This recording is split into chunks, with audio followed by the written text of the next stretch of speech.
Hi friends, मेरे digital classes में आप लोग का बहुत बहुत एक नए सेशन में फिर से स्वागत करता हूं। तो हम फ्रेंड्स, मैं कल यहाँ पे बोला गया था कि हम लूसेंट से हम हिस्ट्री के आपके जितने भी क्वेश्चन हिस्ट्री बने, चाहे आप एंशियंट हो, मिडिवल हो, चाहे आधुनिक भारत के इतिहास हो, तो हिस्ट्री के सारे सेक्शन में कंप्लीट कराऊंगा, वो भी आपको मैं स्टार्टिंग से। तो हम यहाँ पे प्राचीन भारत के इतिहास आज से स्टार्ट कर रहे हैं।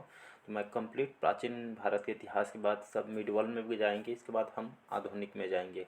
तो स्टार्टिंग से क्लास देखिएगा, मैं पूरा हिस्ट्री में आपको कंप्लीट क्लासेस कराऊंगा। तो मैं एक क्वेश्चन जो आपसे लिए हूँ, मैं लूसेंट से क्वेश्चन लिए हूँ। लूसेंट से लेने के क्या मतलब है बताता हूँ।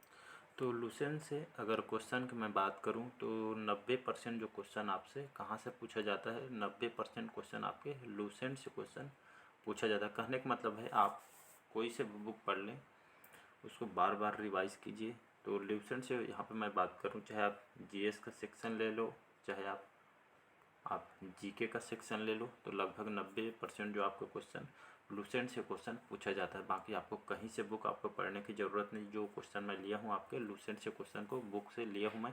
तो सारे जो क्वेश्चन है आपके एग्ज़ाम में, चाहे मॉक टेस्ट वगैरह लगाते होंगे, तो आपको यहाँ से क्वेश्चन का लेवल आपको समझ आ जाएगा। इसके बाद मेरे को कमेंट बॉक्स में बताइएगा क्वेश्चन कैसे हैं, कैसे आपको। तो आप यहाँ से पूरा मैं जो हिस्ट्री जो है आपको मैं यहाँ से कंप्लीट कराऊंगा, चाहे आपके प्राचीन हो, चाहे आधुनिक हो, चाहे मध्यकालीन भारत के इतिहास हो, तो मैं कंप्लीट इसको कराऊंगा। तो शुरू से लेकर अंत तक बने रहिएगा, तो यहाँ से डेफिनेटली बहुत कुछ सीख के जाएंगे। और साथ ही साथ मैं PDF ब्रोच प्रोवाइड कर दूँगा, उसको बार बार रिवाइज़ कीजिए, फिर आपको कहीं से आपको पढ़ने की ज़रूरत नहीं पड़ेगी। चलिए स्टार्ट करते हैं आज का। तो आज का जो सेक्शन हमारा, इसमें प्राचीन भारत के इतिहास हम स्टार्ट कर रहे हैं। इसके बाद हम मिडवल चाहे आधुनिक भारत के इतिहास, इसके बाद हम स्टार्ट करेंगे। तो चलिए स्टार्ट करते हैं सेशन को। पहले बार आए हैं तो चैनल को सब्सक्राइब करके रख लीजिएगा, ताकि नोटिफिकेशन आप तक पहुंच पाए। तो क्वेश्चन हमारा पहला क्वेश्चन है, पुष्यमित्र शुंग का उत्तराधिकारी कौन हुआ था? तो आपके अग्निमित्र, ज्येष्ठ, वज्रमित्र या आपका देवभूति। इसका सही ऑप्शन हो जाएगा आपका अग्निमित्र। इसको याद रखिएगा। तो जो पुष्यमित्र जो शुंग के इसके जो बेटे थे अग्निमित्र, तो इसके उत्तराधिकारी उनको बनाया गया था। तो शुंग वंश की स्थापना आपके किसके द्वारा किया गया? तो शुंग वंश की स्थापना पुष्यमित्र शुंग के द्वारा किया गया, इसको याद रखिएगा। तो पुष्यमित्र जो शुंग का जो निधन हुए, इनकी मृत्यु के पश्चात जो उनका पुत्र है आपका अग्निमित्र, तो शुंग वंश का इनको राजा बनाया गया था। तो इसका याद रखिए, इसका ए ऑप्शन करेक्ट आंसर हो। तो इसका सही ऑप्शन हो जाएगा अग्निमित्र, इसको याद रखिएगा। तो ये इनको शुंग साम्राज्य के संस्थापक और प्रथम राजा इनको कहा जाता है, पुष्यमित्र शुंग। उसके बाद उनके पुत्र अग्निमित्र को बनाया गया था। नेक्स्ट क्वेश्चन देखते हैं। अगला क्वेश्चन देखते हैं यहाँ पे, कदम्ब वंश की स्थापना किसके द्वारा की है? तो ईश्वर सेन, जय सिम्हा, मयूर शर्मा या कृष्ण राजा। तो इसका सही ऑप्शन हो जाएगा आपका मयूर शर्मा। इसको मयूर शर्मन भी इसको कहा जाता है, तो इसको याद रखिए। इसका सी ऑप्शन करेक्ट आंसर हो जाएगा। तो कदम्ब वंश की स्थापना किसके द्वारा की है? तो मयूर शर्मा के द्वारा इसको किया था, इसको याद रखिएगा। और इनके द्वारा ये इसके कदम्ब वंश के संस्थापक इनको कहे जाते हैं, मयूर शर्मा को। ये आपके एक छोटा सा राज्य था, इसको याद रखिएगा। एक छोटा सा राज्य इन्होंने स्थापित किया कौन से सन में? लगभग 345 ईस्वी में इसको बनाया गया था, चौथी शताब्दी के आसपास। तो इसको याद रखिए। ये आपका जो मयूर शर्मा थे, एक ब्राह्मण थे। इन्होंने इस छोटे से राज्य को इन्होंने स्थापना किया था, तो इसको भी याद रखिएगा। अगला क्वेश्चन, जो आपका जो बीजक लेख है आपके कौन से राजा से संबंधित है? तो समुद्रगुप्त, अशोक, पुलकेशिन द्वितीय, चंद्रगुप्त यहाँ पे दिया है। तो इसका जो सही ऑप्शन हो जाएगा आपका बी ऑप्शन करेक्ट आंसर हो जाएगा। तो बीजक लेख जो है आपके जो राजा जो अशोक थे, इनके बारे में इसमें बीजक लेख में बताया है। इनके सभी इनके जो राजा थे इनके बारे में, अशोक के बारे में पूरी इनकी राज व्यवस्था और इन्होंने कौन से धर्म अपनाया था, इनके पूरी जो शासन व्यवस्था को इसमें वर्णित किया गया था। इसको याद रखिए, इसका बी ऑप्शन करेक्ट आंसर हो जाएगा। अगला क्वेश्चन है, अगला क्वेश्चन देखते हैं यहाँ पे, मौर्य काल में भवन निर्माण के लिए किसका प्रयोग किया जाता था? तो लकड़ी का, ईंट का या पत्थर का, या इनमें से कोई नहीं। तो मौर्य काल में हम देखें तो मौर्य काल में भवन निर्माण के लिए, भवन अगर बनवाते थे उस समय, तो किसका प्रयोग किया जाता था?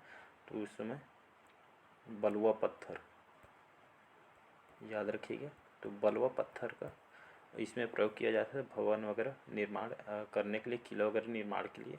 तो भवन या स्तंभ जो बलुआ पत्थर के बने हुए हैं, जो यहाँ पे पत्थर थे जो चमकदार पॉलिश की गई, इस बलुआ पत्थर का प्रयोग भवन निर्माण के लिए किया जाता था। तो इसको याद रखिएगा।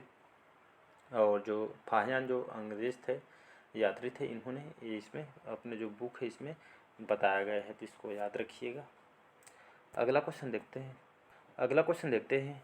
पांचवा क्वेश्चन है, कौन सा महाजनपद गोदावरी नदी के किनारे था? तो मगध, अस्मक, वज्जी या सूरसेन वंश। इसका सही ऑप्शन हो जाएगा अस्मक महाजनपद। इसको याद रखिएगा। तो अस्मक जो महाजनपद था ये आपके गोदावरी नदी के किनारे, ये आपके इसके तट पर स्थित, तो इसको याद रखिएगा। अस्मक महाजनपद जो कि गोदावरी नदी के तट पर स्थित है, ये आपके कहाँ पे आता है? तो आपके महाराष्ट्र में आता है, इसको याद रखिएगा। तो महाराष्ट्र में आपके आते हैं, तो इसको याद रखिएगा, क्वेश्चन पूछा गया है। अगला क्वेश्चन देखते हैं। हेरोडोरस नहीं, आपका हेरोडोटस है। ये आपका हेरोडोटस किस भारतीय यवन शासक का राजदूत था? तो आपका एंटिलासिडास निकोपोरस का, सेल्यूकस निकेटर का, ड्रेप्टोमोरस से, इनमें से कोई नहीं। इसका सही ऑप्शन होगा सेल्यूकस निकेटर। इसका बी ऑप्शन करेक्ट आंसर हो जाएगा। तो हेरोडोटस जो कि एक भारतीय इतिहासकार थे और एक खगोलवेत्ता थे, ये आपके एक राजदूत थे। तो ये आपके कौन से शासक का राजदूत था? तो सेल्यूकस निकेटर का राजदूत था। तो इसको याद रखिएगा। अगला क्वेश्चन देखते हैं। अशोक का कौन सा शिलालेख जिसमें धर्म महत्तम के बारे में बताया गया है? तो पहला शिलालेख, दूसरा, तीसरा या सातवां? तो इसका सही ऑप्शन हो जाएगा दूसरा शिलालेख। इसमें अशोक के दूसरा जो शिलालेख में, अशोक के शिलालेख में धर्म महत्व के बारे में बताया गया। कहने का मतलब है इस कलिंग युद्ध के, और यहाँ पे अशोक के हृदय पर जो कलिंग युद्ध हुआ था, इसके बाद जो अशोक थे, राजा अशोक थे, इनका हृदय परिवर्तन हो गया था, इसमें वर्णन किया गया दूसरा शिलालेख में। तो कलिंग युद्ध के बाद जो अशोक के हृदय में परिवर्तन हो गया, और यहाँ पे धम्म जो आपका जो धम्म महत्तम है, धम्म विजय वो इसको सर्वश्रेष्ठ इसको बताया गया है। इसके बाद जो अशोक है, इन्होंने बौद्ध धर्म को अपना लिया था। तो इसको याद रखिएगा। इसका बी ऑप्शन करेक्ट आंसर हो जाएगा। अगला क्वेश्चन देखते हैं। दक्ष कुमारम चरितम की रचना किसने की है? तो आपके दंडिन ने, भैरवी ने, या आपके कालिदास ने, या इनमें से कोई नहीं। तो इसका सही ऑप्शन हो जाएगा दंडिन, इसका सही आंसर हो जाएगा। तो इन्होंने जो दक्ष कुमार चरितम की रचना इन्होंने की है, तो इसको याद रखिए। और इसको कहा जाता है ये आपके दक्ष कुमार जो चरितम की जो रचना है आपके किस पे आधारित है? ये आपके खास करके आपके उन पे आधारित है जिसमें आपके जो अवैध प्रेम होते हैं, जो अवैध प्रेम पे आधारित होता है। जैसे आपका हिंसा, हत्या, घृतकीड़ा, सेन, चोरी, हारी, इस पे आधारित होता है आपका दक्ष कुमार चरितम, जिसकी रचना आपके दंडिन ने की थी। इसको याद रखिए। इसका ए ऑप्शन करेक्ट आंसर हो जाएगा। अगला क्वेश्चन देखते हैं। यहाँ पे ऋग्वेद का एक मंडल किसके लिए समर्पित है? तो अग्नि, वरुण, इंद्र या सोम? इसका सही ऑप्शन हो जाएगा आपका अग्नि, जिसे हम आग कहते हैं। तो भगवान अग्नि देवता को ये आपके समर्पित है। तो ऋग्वेद का जो पहला मंडल है आपके किसके लिए समर्पित है? तो आपके आग या अग्नि से समर्पित है। तो लगभग अग्नि देवता को ये आपको समर्पित है। तो भगवान अग्नि को ये आपके संबोधित करने हैं, जिसमें 191 इसमें ऋचाएँ शामिल है। तो इसको याद रखिएगा। तो इसका ये ऑप्शन करेक्ट आंसर हो जाएगा। अगला क्वेश्चन देखते हैं। यहाँ पे आदमगढ़ द्वारा पशुओं को पालतू बनाने का सबसे पहला प्रमाण उपलब्ध कराया गया है निम्नलिखित में आपका जो किस राज्य में आदमगढ़ वर्तमान में स्थित है? तो राजस्थान, मध्य प्रदेश, गुजरात, महाराष्ट्र। तो इसका सही ऑप्शन हो जाएगा मध्य प्रदेश। मध्य प्रदेश के आपके कहाँ पे स्थित है? तो आपके होशंगाबाद में स्थित है। इसको याद रखिएगा, होशंगाबाद में स्थित है, इसको याद रखिएगा। तो एक तरह के इसको आपके पर्यटन स्थल इसको बना दिया गया। तो इसको याद रखिएगा कहाँ पे स्थित है? तो आपके मध्य प्रदेश के होशंगाबाद में स्थित है। तो ये आपके आदमगढ़ जो आपके ये इसके द्वारा पशुओं को पालतू बनाने का सबसे जो पहला प्रमाण उपलब्ध कराया जाता है आपके मध्य प्रदेश के आपके आदमगढ़ में। इसको याद रखिएगा, क्वेश्चन पूछ सकता है। नेक्स्ट क्वेश्चन देखते हैं। अगला क्वेश्चन देखते हैं, अशोक के शासन काल में कौन सी बौद्ध संगति हुई थी? तो प्रथम बौद्ध संगति, द्वितीय बौद्ध संगति, तृतीय बौद्ध संगति या आपका चतुर्थ बौद्ध संगति। इसका सही ऑप्शन हो जाएगा आपका थर्ड ऑप्शन, सी ऑप्शन। तो जो अशोक के जो शासनकाल चल रहा था, तो इनकी थर्ड क्रम की तृतीय बौद्ध संगति हुई थी लगभग 249 ईस्वी में। तो इसको याद रखिएगा। तो इनके शासनकाल में तृतीय बौद्ध संगति का आयोजन हुआ था 249 ईस्वी में। तो राजा जो सम्राट अशोक के शासनकाल में पाटलिपुत्र में, यहाँ पे पूछा गया है, पाटलिपुत्र में इसका आयोजन किया गया था। इस बौद्ध संगति के अध्यक्षता किसने निभाई थी? तो तीस ने इसकी अध्यक्षता इन्होंने की है। तो इसको याद रखिएगा, मोस्ट इम्पोर्टेंट क्वेश्चन है। अगला क्वेश्चन देखते हैं, निम्न में से कौन सा ब्राह्मण ग्रंथ था जो मौसम के अनुसार कृषि की जानकारी देता था या जानकारी देता है? तो गोपथ और आपका शतपथ, कौशिक या आपके पंचविंश। इसका सही ऑप्शन देखें तो आपका जो इसका बी ऑप्शन करेक्ट आंसर हो जाएगा, शतपथ इसका सही आंसर हो जाएगा। जो शतपथ जो ब्राह्मण जो वंश है, तो शतपथ जो ग्रंथ है ये मौसम के अनुसार कृषि के जानकारी मतलब देता था। तो इसको याद रख। तो इसका सही ऑप्शन हो जाएगा आपका कौन सा ग्रंथ? शतपथ ब्राह्मण ग्रंथ, जो कि आपके मौसम के अनुसार कृषि की जानकारी देता था। तो इसका बी ऑप्शन करेक्ट आंसर हो जाएगा। नेक्स्ट क्वेश्चन, अगला क्वेश्चन देखते हैं यहाँ पे, बृहदेश्वर मंदिर कहाँ स्थित है? तो आपके मध्य प्रदेश में, तंजौर में, आंध्र प्रदेश या लखनऊ में? तो इसका सही ऑप्शन हो जाएगा आपका बी ऑप्शन, तंजौर। तंजौर आपके कहाँ आता है? तो आपके तमिलनाडु इसका करेक्ट आंसर हो जाएगा। तो बृहदेश्वर जो मंदिर है आपके तमिलनाडु के तंजौर में स्थित है। इसको याद रखिए। इसको राजराजेश्वर मंदिर भी इसको कहा जाता है। तो ये आपके तमिलनाडु के तंजौर में स्थित है। लगभग ये आपके कौन से सदी में बना है?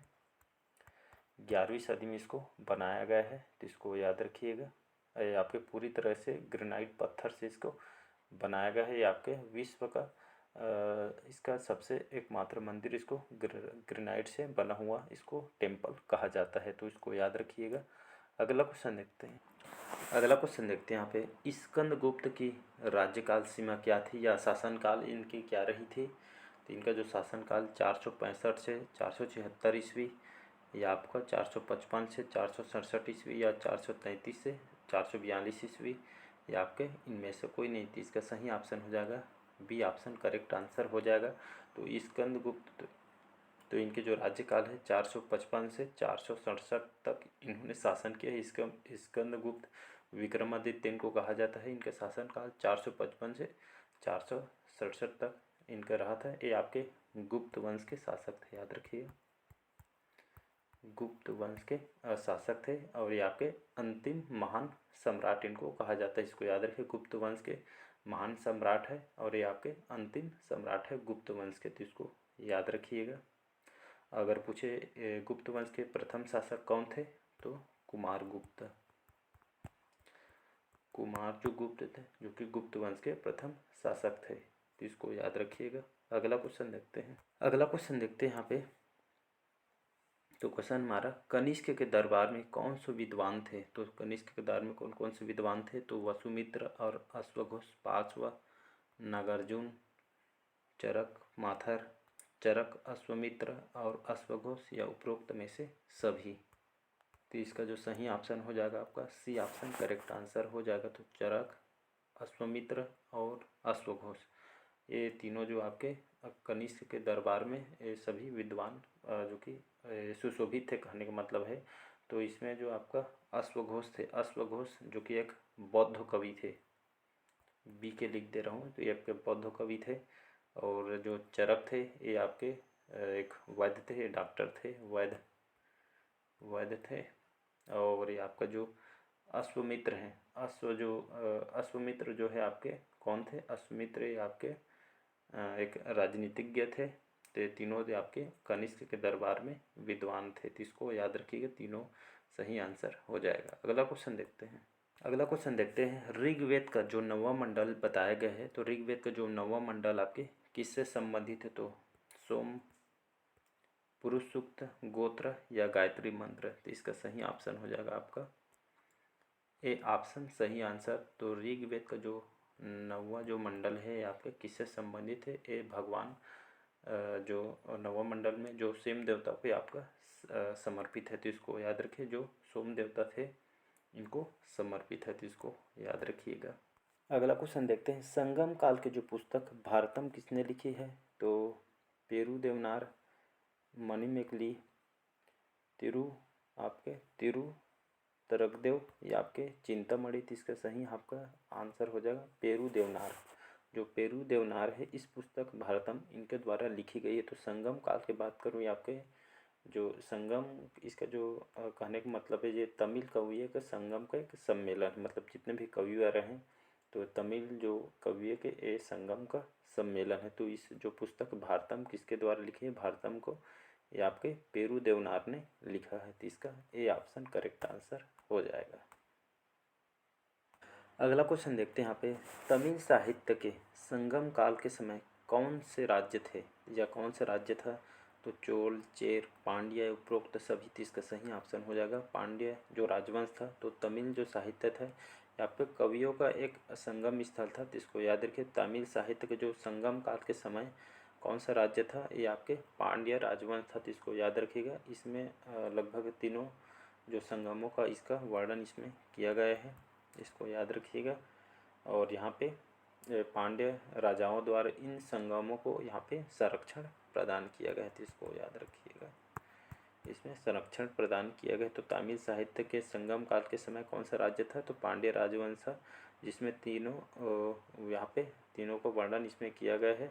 और साथ ही आपके इसको संरक्षण प्रदान किया है, मतलब पांड्य राजाओं द्वारा इसको इन संगमों को शाही संरक्षण प्रदान किया गया है। तो इसको याद रखिएगा। अगला क्वेश्चन देखते हैं, जीवक चिंतामणि इसके लेखक कौन है? तो जीवक चिंतामणि जो आपका एक तमिल महाकाव्य है, इसको याद रखिएगा, महाकाव्य है, इसको याद रखिएगा। तो जीवक चिंतामणि जो तमिल एक महाकाव्य है, इसके लेखक कौन थे? तो पेरीदेवनार, सिठलाई सातनार या तिरुतकरदेव या आपके इलानु आदिलगल। इसका सही ऑप्शन हो जाएगा तिरुतकरदेव। इस जो जीवक चिंतामणि के लेखक हैं, जो जीवक चिंतामणि क्या है? तो आपके तमिल महाकाव्य है। तो जो जैन मुनि जो आपके तिरुतकरदेव है, ये जैन मुनि हैं, इन्होंने इस जैन जो धर्म ग्रंथ है इन्होंने इसका लेखन का काम किया है। तो इसका सी ऑप्शन करेक्ट आंसर हो जाएगा। तो याद रखिएगा। अगला क्वेश्चन देखते हैं, अगला और लास्ट क्वेश्चन है, फिर हम नेक्स्ट पार्ट में इसको कंप्लीट करेंगे। पूरा पाषाण काल के लोगों का मुख्य व्यवसाय क्या था? तो यहाँ पर बोला गया है जो पूरा पाषाण जो चल रहा था, पूरा पाषाण काल में लोगों का मुख्य व्यवसाय क्या था? तो यहाँ पे पशुपालन करना था, शिकार करना था, खेती करना था, या आपका इन लोग मछली पालन करते थे। तो इसका जो सही ऑप्शन हो जाएगा आपका बी ऑप्शन शिकार सही आंसर हो जाएगा। तो इसको याद रखिएगा। तो बी ऑप्शन शिकार सही आंसर हो जाएगा। तो पूरा पाषाण काल में लोगों का यहाँ पे शिकार करना इनका मुख्य व्यवसाय था। तो पूरा पाषाण काल में लोगों का मुख्य व्यवसाय शिकार करना था। और क्या था, इस समय जो मानव शिकार करके अपना जीवन यापन, जो कि मतलब खाने का मेन साधन यही था। और साथ ही साथ इन लोग कंदमूल, फल फूल खा के इन लोग अपना पेट भरते थे, मतलब जीवन यापन करते थे पूरा पाषाण काल में। तो इसको याद रखिएगा। तो इसका सही ऑप्शन हो जाएगा शिकार, इसको याद रखिएगा। तो आज के सेशन कैसे लगा कमेंट करके ज़रूर बताइएगा। पहले बार आए हैं तो चैनल को सब्सक्राइब करके रख लीजिएगा। ये आपके सभी एग्जाम के लिए इम्पोर्टेंट है। जीके जीएस लूसेंट लगभग 90% क्वेश्चन यहाँ से आपसे देखने को मिलेगा अगर कोई भी एग्ज़ाम की तैयारी कर रहे हैं। तो कमेंट करके बताइएगा आज का सेशन कैसे लगा। पहले बार आए हैं तो चैनल को सब्सक्राइब करके रख लीजिएगा ताकि नोटिफिकेशन आप तक पहुँच पाए। चलिए नेक्स्ट पार्ट में मिलते हैं। Thank you.